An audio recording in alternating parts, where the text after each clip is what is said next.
그 나라는 그냥 돈만 주면 움직이는 겁쟁이들입니다. 미국의 스위치 안 하면 그들이 자랑하는 미사일은 순식간에 눈먼 고철 덩어리가 될 뿐이죠. 자, 당장 열배를 청구하세요. 싫다면 항모로 그들의 바다를 지워버리면 그만입니다. 펜타곤 지하 상황실. 차가운 냉기가 감도는 그곳에서 에릭 분석관의 오만한 목소리가 울려 퍼집니다. 미 항모 두 척이 동해를 향해 거대한 물살을 가르며 북상하고 전 세계 언론은 대한민국이 곧 무릎을 꿇을 것이라며 숨을 죽이고 있었죠. 하지만 그 순간 레이더 화면에 믿을 수 없는 신호들이 잡히기 시작합니다. 카카, 이대로면 전멸입니다. 우리 항모 전단 전체가 한국의 무인 포대에 정밀 조준되었습니다. 저들이 현무세변을 뽑았습니다. 한반도 전역의 지하 100m 안반이 진동하며 50년을 숨겨온 대한민국의 진짜 발톱이 드러나는 순간이었습니다. 감히 누구를 건드렸는지 전 세계를 경악시킨 그 충격적인 반전의 현장을 지금 확인해 보십시오. 본격적인 시작 전 구독 그리고 좋아요 꼭 눌러주세요. 그리고 댓글에 한국 화이팅이라고 남겨주셔서 우리 대한민국을 응원해주세요. 재밌게 보시고 항상 건강하세요. 그럼 시작합니다. 저는 윌리엄 찰튼입니다. 미 국방부 방위군 수국에서만 23년을 보낸 소위 말하는 펜타곤의 올드보이 중 한 명이죠. 냉전 시대의 끝자락부터 중동의 모래 폭풍, 그리고 급변하는 태평양의 파고까지 저는 미국의 힘이 전 세계를 어떻게 주무르는지 가장 가까운 곳에서 지켜본 산증인입니다. 제 업무는 단순합니다. 미국의 적들이 감히 고개를 들지 못하게 전략물자를 배치하고 동맹국들이 우리의 질서 안에서 얼마나 고분고분하게 움직이는지 감시하는 것입니다. 그런데 그런 저조차도 그날 백악관 지하회의실에서 보았던 광경은 평생 잊지 못할 충격으로 남아 있습니다. 그것은 오만이 파멸로 변해가는 서막이었고 우리가 겁쟁이들의 나라라고 비웃었던 대한민국의 진짜 얼굴을 마주하기 직전의 고요함이었습니다. 창밖에는 차가운 새벽비가 내리고 있었습니다. 백악관의 안보 브리핑룸은 평소보다 훨씬 무거운 침묵에 잠겨 있었죠. 테이블 상단에는 트럼프 대통령이 특유의 거만한 자세로 팔짱을 낀 채 앉아 있고 그 주변으로는 펜타곤과 CIA의 실세들이 모여 있었습니다. 오늘의 주인공은 에릭이었습니다. 40대 초반의 젊은 분석관인 그는 항상 자로 잰 듯한 정장의 단추를 끝까지 채우는 지독하게 냉혈한 인간입니다. 그는 한국을 우리 미국의 거대한 바둑판 위에 놓인 아주 작은 돌 하나로 취급하곤 했습니다. 에릭이 태블릿을 조작하자 벽면의 대형 스크린에 한반도 지도가 선명하게 떠오릅니다. 그 위에는 붉은색과 푸른색의 수치들이 어지럽게 나열되어 있습니다. 각하, 결론부터 보고하겠습니다. 한국은 이제 한계점에 도달했습니다. 아니, 우리가 그 한계점을 직접 설정해야 합니다.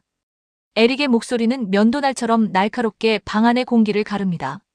그는 방위비 분담금 10배 증액이라는 그야말로 상식 밖의 숫자를 화면에 띄웁니다. 50억 달러. 이건 협상이 아닙니다. 강도질에 가까운 통보였죠. 저는 그 숫자를 보는 순간 심장이 덜컥 내려앉는 기분이 들었습니다. 아무리 동맹이라도 이건 선을 넘는 행위였으니까요. 하지만 에릭의 보고는 멈추지 않습니다. 오히려 더 당당하게 한국의 약점을 조목조목 짚어내기 시작합니다. 한국의 재래식 전력은 겉보기엔 화려합니다. 하지만 그 본질을 들여다보면 전부 우리 미국의 인프라 위에 세워진 사상 누각일 뿐이죠. 위성 항법 시스템, 전술 정보 공유망, 지휘 통신 체계까지. 우리가 마음만 먹고 스위치를 내리는 순간 한국이 자랑하는 그 수천 대의 전차와 미사일은 눈먼 고철 덩어리로 변합니다. 그들은 우리 없이는 단 하루도 북한의 장사정포 위협을 막아낼 수 없습니다. 그러니 10배가 아니라 20배를 불러도 그들은 결국 돈을 내놓을 수밖에 없습니다. 한국인들은 계산이 빠릅니다. 죽는 것보다 돈을 내는 게 이득이라는 걸 누구보다 잘 아는 겁쟁이들이니까요. 트럼프 대통령이 의자 등받이에 몸을 깊숙이 기대며 픽 웃음을 터뜨립니다. 그 웃음에는 명백한 경멸이 섞여 있습니다. 그래, 그 친구들 돈은 참 많아. 하지만 총소리가 나면 제일 먼저 도망갈 사람들이지. 우리가 없으면 서울은 일주일도 못 버티고 불바다가 될 거야. 그렇지 않나? 대통령의 말에 방 안의 수뇌부들이 약속이라도 한 듯 고개를 끄덕입니다. 저는 그들의 표정에서 읽었습니다. 한국이라는 나라를 동등한 파트너가 아니라 필요할 때마다 쥐어짜면 돈이 나오는 자동 판매기 정도로 여기고 있다는 것이요.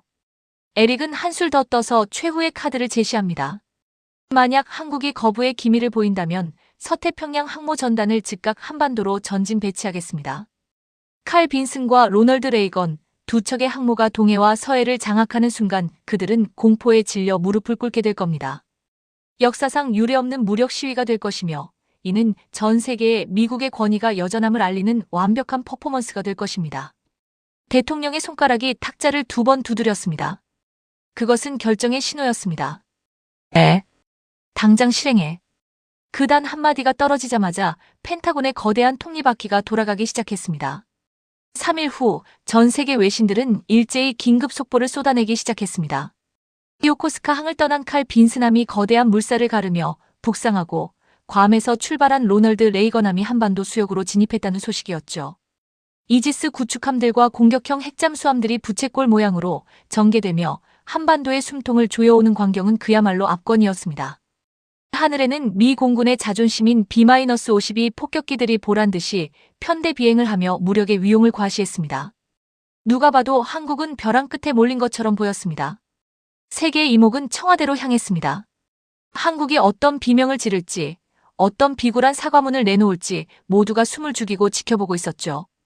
그런데 이상한 일이 벌어집니다. 한국이 너무나 조용합니다. 항해 성명도 긴급 외교 채널 가동도 없습니다. 심지어 유엔에 문제를 제기하지도 않습니다. 청와대 대변인은 평소와 다름없이 일상적인 민생 현안만을 발표할 뿐이었고 국방부 장관은 정례 브리핑에서 한미동맹은 굳건하며 긴밀히 협의 중이다라는 원론적인 답변만 반복했습니다. 마치 집 앞에 거대한 사자가 입을 벌리고 서 있는데 집안의 주인이 태연하게 차를 마시고 있는 것 같은 기묘한 상황이었습니다. 에릭은 그 침묵을 승리로 해석했습니다. 보십시오, 카카. 너무 무서워서 입도 못 대고 있는 겁니다. 일주일만 더 저렇게 두면 백기를 들고 기어 나올 겁니다. 하지만 저는 기분이 묘했습니다. 23년간 전장을 지켜본 제 직감이 경고음을 울리고 있었습니다. 그것은 공포에 질린 침묵이 아니었습니다. 무언가 거대한 것을 준비하는 자의 고요함, 먹잇감을 덮치기 직전 근육을 응축시키는 포식자의 정적과도 같았습니다. 우리는 그때 알지 못했습니다.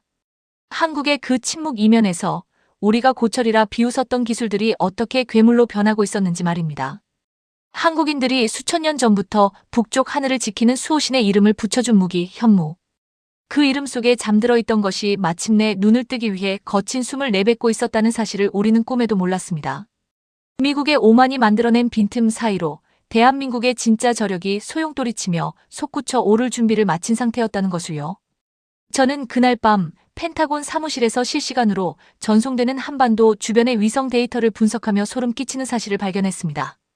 미 항모 전단을 향해 쏟아지는 수만 개의 보이지 않는 전파들. 그것은 단순한 교신이 아니었습니다.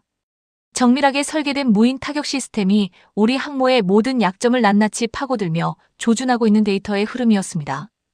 우리가 스위치를 내리면 고철이 된다고요? 아니요, 한국은 이미 우리 없이도 작동하는, 아니, 우리를 집어삼킬 수 있는 자신들만의 스위치를 완성해 놓은 상태였습니다. 이제 그 스위치가 켜지는 순간 세계의 질서는 우리가 알던 것과는 전혀 다른 방향으로 폭주하게 될 것이었습니다. 펜타곤 3층에 위치한 전략회의실의 공기는 평소보다 몇 도는 더 낮게 느껴집니다. 대형 스크린에는 중동의 붉은 사막과 그 위를 어지럽게 가로지르는 비행 궤적들이 가득합니다. 한반도 해상에서 항모 전단이 무력 시위를 벌이는 동안 우리 워싱턴의 머릿속을 복잡하게 만든 진짜 폭풍은 엉뚱하게도 중동에서 먼저 몰아치기 시작합니다.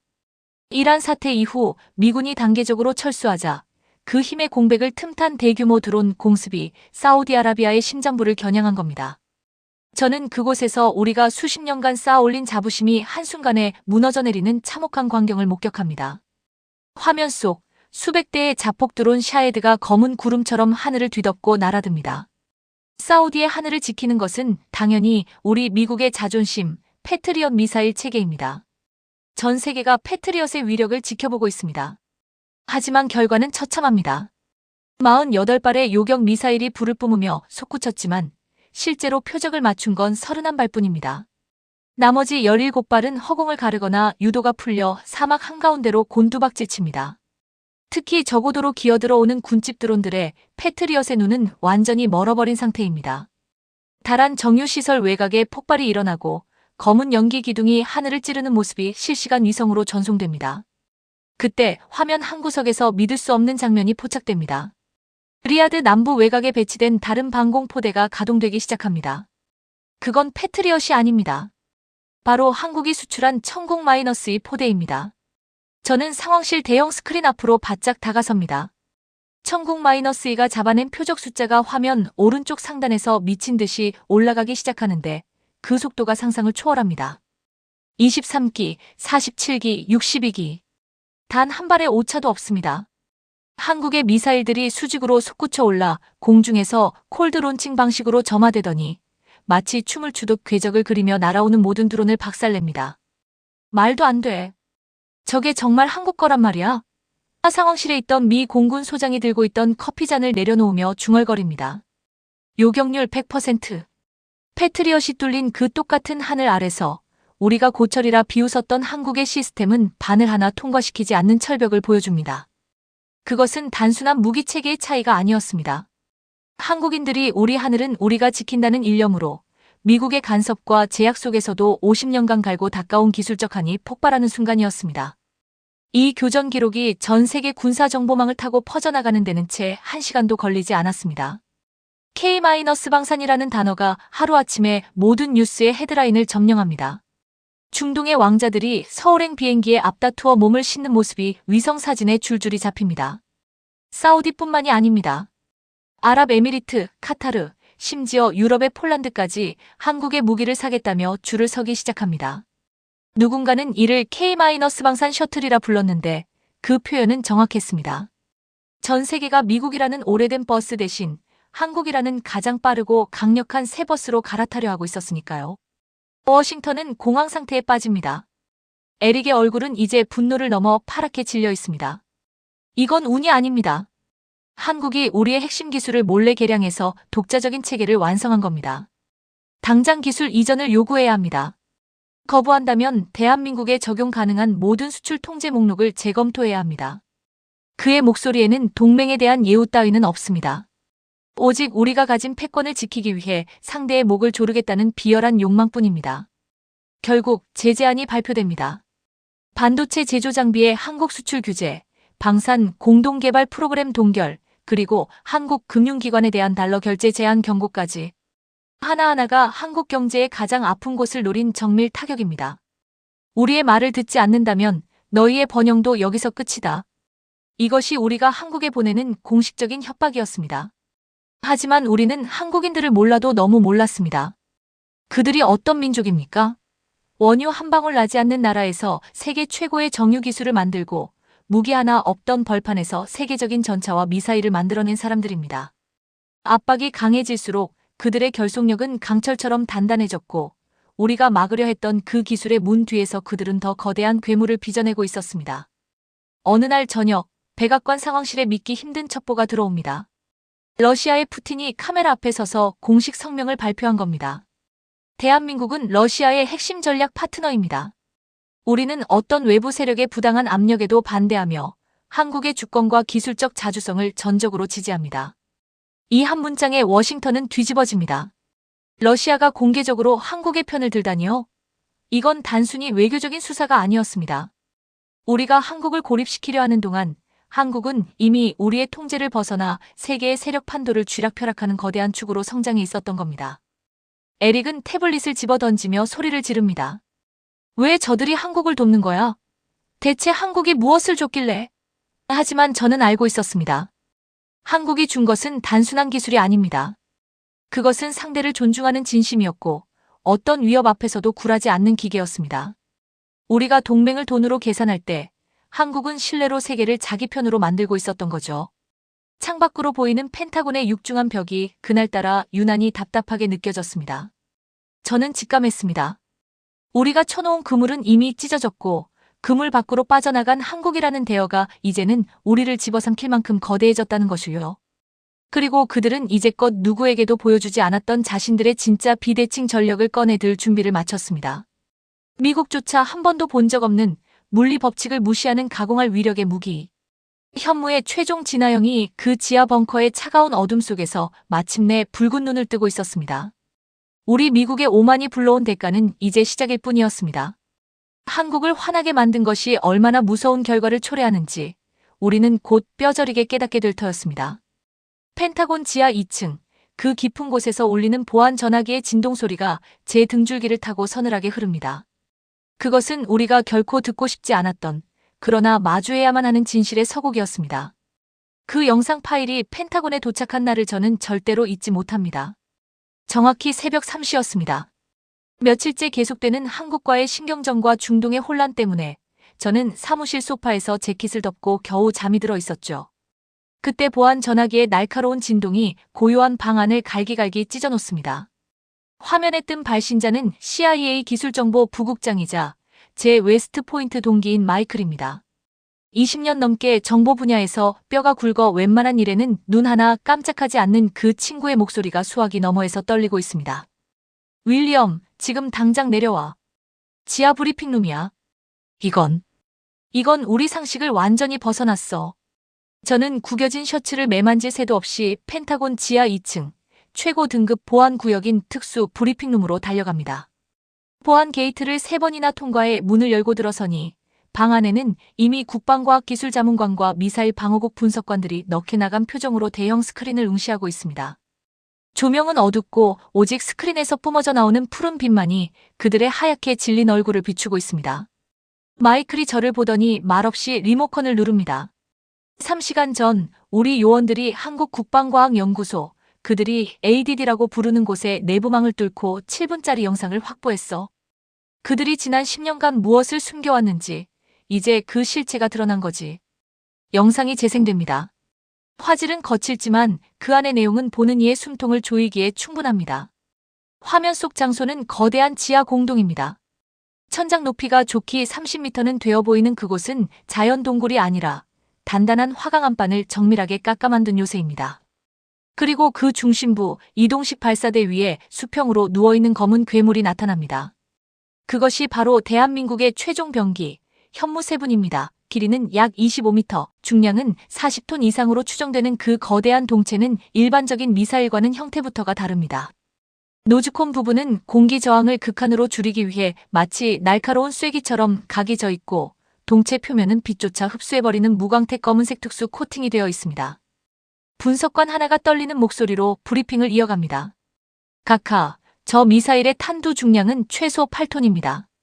전 세계 그 어떤 재래식 미사일도 구현하지 못한 중량이죠. 더 충격적인 건 속도입니다.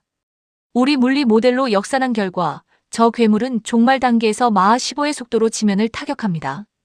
핵무기가 아닙니다. 하지만 마하 15의 속도로 8톤의 탄두가 지면과 충돌할 때 발생하는 운동 에너지는 소형 핵무기에 맞먹는 파괴력을 가집니다. 방사능 오염 없이 지하 100m 아래의 적 지휘부를 단 한 발로 증발시킬 수 있는 신의 지팡이가 지상 버전으로 부활한 겁니다. 회의실 안은 마치 시간이 멈춘 듯한 정적에 휩싸입니다. 마하 15. 우리가 자랑하는 그 어떤 미사일 방어 체계로도 막을 수 없는 속도입니다. 탐지하는 순간 이미 목표물은 사라진 뒤일 테니까요. 하지만 충격은 여기서 끝나지 않습니다. 화면이 전환되며 한반도 중부 산악 지역의 위성 사진이 뜹니다. 평범한 산봉우리 아래 거대한 열배관이 뻗어나가는 것이 열상 카메라에 잡힙니다. 한국은 이런 지하 벙커를 전국에 최소 6곳 이상 건설했습니다. 우리 위성 감시망이 24시간 돌아가는 그 상황에서 그들은 땅을 파고 철도를 깔고 미사일 공장을 통째로 지하로 옮겼습니다. 우리가 그들을 겁쟁이라 부르며 방위비나 뜯어낼 궁리를 하는 동안 그들은 소리 없이 칼을 갈며 자신들만의 거대한 화약고를 완성한 겁니다. 그 순간 상황실 문이 거칠게 열리며 통신 장교가 뛰어들어옵니다. 그의 손에 들린 보고서에는 더 믿기 힘든 소식이 적혀 있습니다. 동해에 전개된 우리 항모 전단 주변에서 이상 징후가 포착된 겁니다. 화면이 동해상의 실시간 상황으로 바뀝니다. 칼 빈스남과 로널드 레이건함을 중심으로 한 우리 함대 주변으로 수백 개의 작은 점들이 레이더를 가득 메웁니다. 무인 자주 포대입니다. 한국 해안선을 따라 배치된 수천 문의 무인 포대가 우리 함대를 정밀 조준하고 있습니다. 인간의 개입 없이 AI 지휘 체계가 자동으로 표적을 잡았습니다. 각하, 우리 항모 전단 전체가 지금 한국의 조준선 안에 갇혔습니다. 에릭의 얼굴은 이제 시체처럼 창백해집니다. 스위치를 내리면 고철이 된다고 하지 않았나? 대통령의 호통이 터져 나오지만 누구도 대답하지 못합니다. 한국은 우리가 생각했던 것처럼 우리 기술에 종속된 나라가 아니었습니다. 그들은 독자적인 위성 항법 시스템을 구축했고 AI 기반의 무인 전투 체계를 완성해 우리 항모의 목에 칼을 들이대고 있는 겁니다. 그때 보안 통신기가 울립니다. 한국 측 작전 통제관인 박진우 대령의 목소리가 스피커를 통해 흘러나옵니다. 조용하고 담담한, 그래서 더 소름 끼치는 목소리입니다. 대통령 각하, 선택을 하셔야겠습니다. 7번 항목할 빈슨을 먼저 회항시키시겠습니까? 아니면 우리가 지금 여기서 현무 3분을 뽑아 올리는 광경을 전 세계에 생중계해드릴까요? 저희는 이미 모든 준비를 마쳤습니다. 다시는 우리를 돈으로 협박하지 마십시오. 대한민국은 더 이상 당신들이 알던 그 작은 나라가 아닙니다. 대통령의 손이 미세하게 떨리는 것을 저는 똑똑히 봤습니다. 세계 최강국의 정상이 지하 벙커에서 들려오는 한국군 대령의 경고 한마디에 사지가 묶인 꼴이 된 겁니다. 방 안의 모든 수뇌부는 깨닫습니다.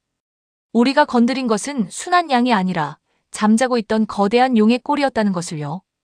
미국의 오만이 무너져 내리고 대한민국의 압도적 위험이 전 세계 안보 지도를 다시 쓰기 시작한 순간이었습니다. 항모 회항 명령이 떨어진 직후 벙커 회의실의 공기는 마치 전쟁이 끝난 뒤의 적막한 폐허 같습니다.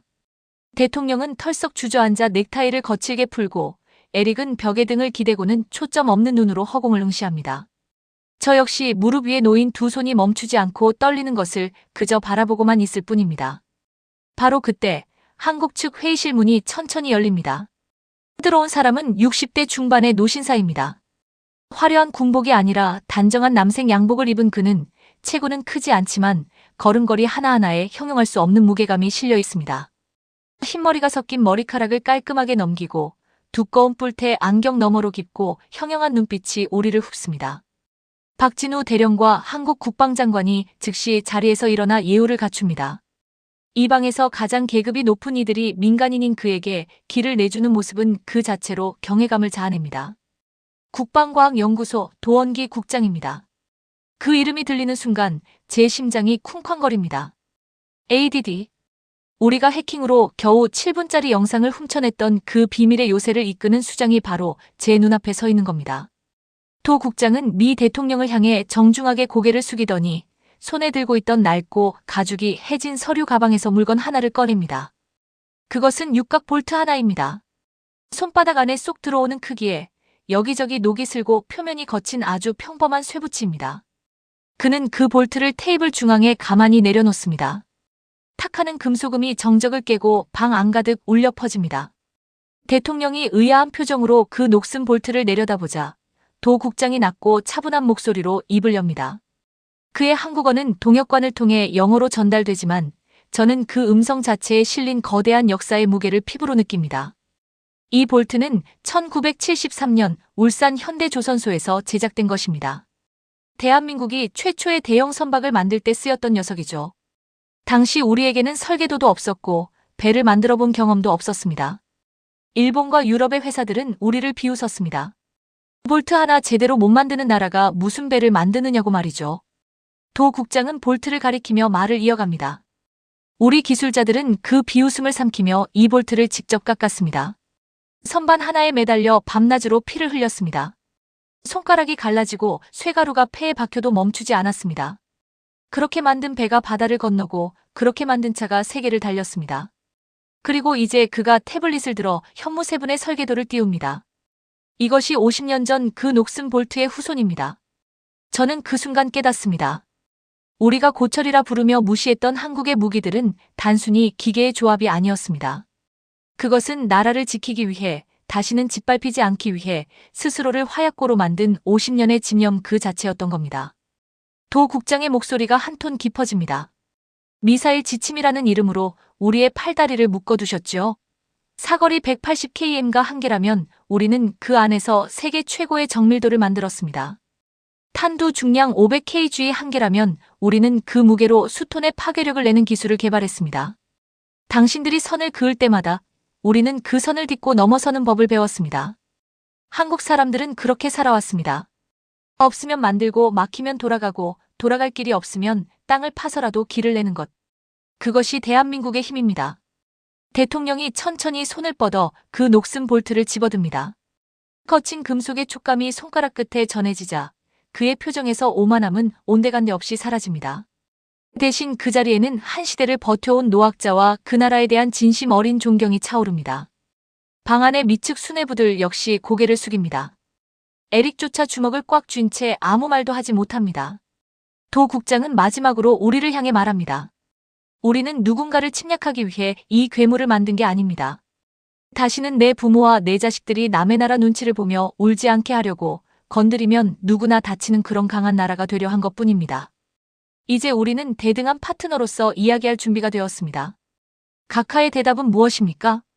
회의가 끝나고 벙커 복도를 나가는 길, 저는 믿기 힘든 광경을 목격합니다. 미 대통령이 출구로 향하다가 멈춰서서 도 국장을 돌아봅니다. 그리고 아주 짧게, 하지만 아주 깊이 고개를 숙입니다. 세계 최강국의 정상이 한국의 연구소장에게 경의를 표하는 목소리 없는 목례입니다. 그것은 돈으로 살 수 없고 힘으로 빼앗을 수 없는 오직 헌신과 눈물로 일궈낸 실력만이 받아낼 수 있는 최고의 예우였습니다. 에어포스 1을 타고 워싱턴으로 돌아오는 내내 저는 창밖의 구름을 보며 생각합니다. 한국인들은 참으로 이상한 사람들입니다. 전 세계가 그들의 기술에 경악하고 리야드의 왕자들이 한국 시스템 없이는 잠을 못 자며 크렘린과 백악관이 동시에 서울의 눈치를 보는 이 시대에도 정작 그들만은 스스로를 작고 약한 나라라고 생각합니다. 하지만 이제는 제가 그들에게 말해주고 싶습니다. 당신들의 나라는 당신들이 생각하는 것보다 훨씬 더 위대하고 강합니다. 50년 전 그 녹슨 볼트 하나에 담겼던 눈물이 이제는 세계 안보의 중심을 워싱턴에서 서울로 옮겨놓았습니다. 밟으면 튀어오르고 꺾으면 더 단단해지는 절대로 끝났다고 생각해서는 안 되는 나라. 대한민국은 그 자체로 하나의 기적이며 우리는 이제 그 기적과 함께 걸어가는 법을 배워야만 합니다.